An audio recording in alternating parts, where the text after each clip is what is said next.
అండి ఎలా ఉన్నారు? Welcome to my channel Manju's world. ఈరోజు అయితే నేను ఫ్రెంచ్ ఫ్రైస్ చేస్తున్నానండి. పొటాటోతో అనుకుంటున్నారా? కాదండి, పపాయతో ఫ్రెంచ్ ఫ్రైస్ చేస్తున్నాను. మనం కచ్చిగా ఉంటుంది కదండి, రా పపాయతో చేయాలండి. చెట్టు మీద నుంచి కాయ అయితే ఇంకా బెటర్ అండి. ఏమాత్రం కొద్దిగా మాగిపోయినా మనకు కొంచెం స్వీట్నెస్ వచ్చిన ఫ్రెంచ్ ఫ్రైస్కి అయితే బాగోవండి. మనం చెట్టు నుంచి తీసింది దాంతో మనం పపాయతో ఫ్రెంచ్ ఫ్రైస్ చేస్తే ఎంతో టేస్ట్గా ఉంటాయండి. ఇప్పుడైతే కుకింగ్లోకి వెళ్ళిపోదాము. ఈరోజు అయితే మీకు నేను పపాయ ఫ్రెంచ్ ఫ్రైస్ చూపిస్తున్నానండి. పొటాటో ఫ్రెంచ్ ఫ్రైస్ ఎలాగో పపాయ ఫ్రెంచ్ ఫ్రైస్ మనం ఇలాగా కాయ తీసుకోవాలండి. పపాయ మొత్తం రాగా ఉండాలండి, చాలా కచ్చిగా ఉండాలి. మాగింది అయితే అస్సలు వద్దు. ఎంత కచ్చిగా అంటే మనకు అంత టేస్ట్ ఫ్రెంచ్ ఫ్రైస్. ఇప్పుడు మీకోసం ఆల్రెడీ అంతా పీల్ ఆఫ్ చేసినాను, మీకు చూపించాలని కొద్దిగా ఇలాంటి కాయ తీసుకోవాలని చూపించేకని పెట్టుకున్నానండి. మొత్తం మనం ఇలాగా పీలర్తో మొత్తం పీల్ ఆఫ్ చేసుకోవాలండి. మనము పీల్ ఆఫ్ చేసేసినానండి మొత్తము. ఇప్పుడు ఇలాగా ఫ్రెంచ్ ఫ్రైస్ ఎలాగుంటాయో అలాగైతే కట్ చేసుకోవాలండి. మనకి లోపల సీడ్స్ ఉంటాయి కదా, మొత్తం అవి కూడా అంతా కట్ చేసుకొని ఇలాగా మరి లావుగా కాకుండా ఈ మాత్రం పీసెస్ ఉండాలండి. ఇప్పుడు నేను చూపించే విధంగా. మరి లావుగా అయితే కూడా మనకి ఏగవు. అందరు తప్పకుండా ట్రై చేయండి, టేస్ట్ అయితే చాలా బాగుంటుంది. మనం పపాయతో ఫ్రెంచ్ ఫ్రైస్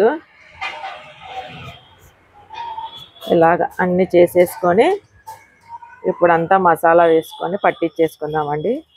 ఇప్పుడైతే నేను పపాయ ముక్కలన్నీ ఇలాగా కట్ చేసుకున్నానండి. ఆల్రెడీ మనం పపాయ తెచ్చి నేను 3 days అయిందండి. అంతలోపు కూడా ఇది మాగిపోతుంది. తెచ్చుకుంటానే చేసేసుకోవాలండి. చెట్టు మీద అయితే ఇంకా బాగుంటుంది మనకి. ఇలా కొంచెం లైట్గా పండిందని తీసేస్తున్నానండి. ఇప్పుడైతే మనం ఇందులోకి జీలకర్ర పొడి, 1 స్పూను జీలకర్ర పొడి వేస్తున్నానండి. అలాగే 1 స్పూన్ వరకు మనము ధనియాల పొడి కూడా వేసుకోవాలి. నేను ఇందులో కారం అయితే వాడట్లేదండి, కారం వాడకుండా చేస్తున్నాను. అలాగే గరం మసాలా కూడా వేసుకోవాలండి. 1 స్పూన్ వరకు గరం మసాలా వేసుకోవాలి. అలాగే మిరియాల పొడి వేస్తున్నానండి. ఇలాగా కచ్చా పచ్చాగా దంచుకున్నాను. మిరియాలు బాగుంటుందండి టేస్ట్. ఇలాగ అది కూడా 1 స్పూన్ వరకు మనము మిరియాల పొడి వేసుకుంటున్నాను. అలాగే ఇప్పుడు సాల్ట్ వేస్తున్నానండి. ఇది కూడా మనకు 1 స్పూన్ వరకు చూసి వేసుకుందాము. 1 స్పూన్ అయితే ప్రస్తుతానికి కొంచెం వేస్తున్నానండి. సాల్ట్ ఎక్కువైతే పట్టదండి సాల్ట్ మనకు వచ్చేసి. ఇప్పుడు వచ్చేసి ఒకసారి జస్ట్ అలాగనేసి కార్న్ఫ్లోర్ వేసుకుందామండి. ఇప్పుడు కార్న్ఫ్లోర్ అయితే తప్పకుండా వేసుకోవాలండి, అప్పుడే ఫ్రెంచ్ ఫ్రైస్ అనేటివి మనకి బాగా వస్తాయి. ఒక 2 to 3 టేబుల్ స్పూన్స్ మనకి పపాయ ముక్కల్ని బట్టి మనము కార్న్ఫ్లోర్ అయితే వేసుకుందాము. 4 టేబుల్ స్పూన్స్ వేసుకుంటున్నానండి నేనైతే. ఇలాగా ఇప్పుడు మనము బాగా ఇందులో వాటర్ ఉంటుంది కదండి, ఫస్ట్ ఆ వాటర్తోనే ఇలా తడిపేసుకుందాము. మనం కావాలంటే కొంచెం వాటర్ వేసుకొని మనకు ఆ కార్న్ఫ్లోర్ అనేది కొద్దిగా బైండ్ కావాలి. నార్మల్గా మనం ఎలా చేసుకుంటామో పకోడీస్కి అలాగా కొంచెం వేసుకోవాలి, ఎక్కువైతే పట్టదు. జస్ట్ మనకి మసాలా అనేది అడుగునుంది కదా, అదంతా ముక్కలకు పట్టేసుకోవాలండి.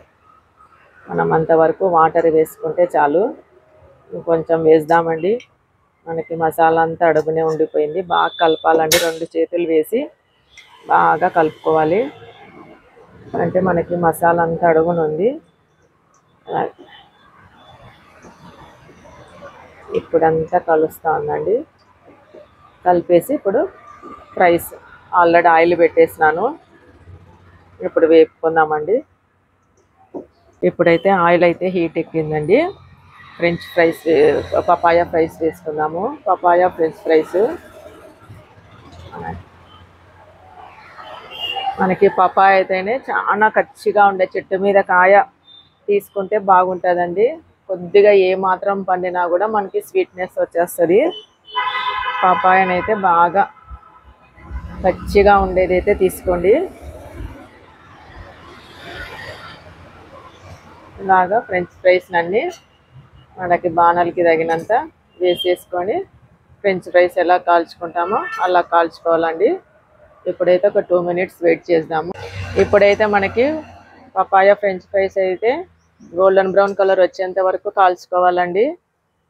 మనకి దీనికి పెప్పరే వేసుకోవాలి, మరి పెప్పర్ పౌడర్ వద్దు. కొద్దిగా మిరియాలు తీసుకొని మిక్సీ పట్టుకోవడమో లేకుంటే ఏదైనా దంచుకోవడమో చేసుకొని వేసుకుంటే బాగుంటుంది. మనకి అక్కడక్కడ మనకి తినేటప్పుడు పెప్పర్ తగిలితే టేస్ట్ ఇంకా బాగుంటుందండి.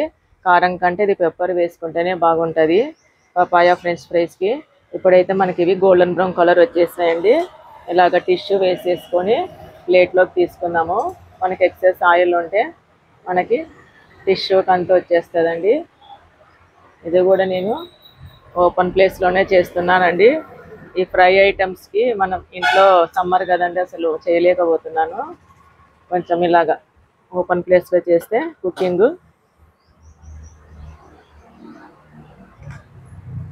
ఇప్పుడైతే తీసేసుకోండి.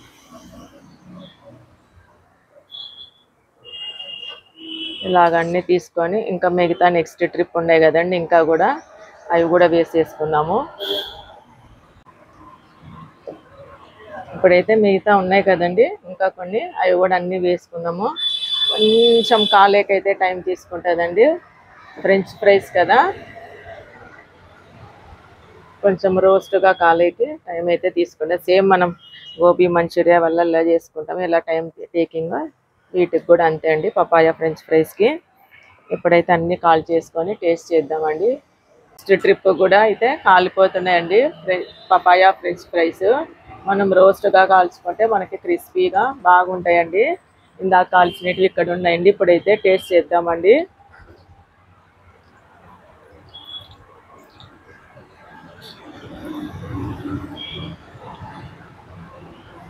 సూపర్గా ఉన్నాయండి. మనం పపాయ ఫ్రెంచ్ ఫ్రైస్ అంటే కూడా ఎవరు నమ్మరండి. ఇవి మనం వాళ్ళు తిని టేస్ట్ చేసేంత వరకు కూడా చెప్పలేరు. అందరు ప్రతి ఒక్కరు తప్పకుండా ట్రై చేయండి. మనం ఇందులో మిరియాల పొడి వేసిన మూలన మనకు అక్కడక్కడ తగులుతుంది కదండి, టేస్ట్ అనేది ఇంకా బాగుంటుంది. కారం బదులు మనం మిరియాల పొడి వేసుకోవాలి. అదిగా కొద్దిగా క్రష్ చేసుకొని మిక్సీకి పట్టుకొని వేసుకుంటేనే బాగుంటుందండి. మెత్తగా అయితే వేసుకోవద్దండి. ఇవైతే పపాయ ఫ్రెంచ్ ఫ్రైస్ అండి. అందరు ప్రతి ఒక్కరు తప్పకుండా ట్రై చేయండి. మీకు కనుక నా వీడియో నచ్చినట్లయితే లైక్ చేయండి, షేర్ చేయండి, సబ్స్క్రైబ్ చేయండి. Thank you.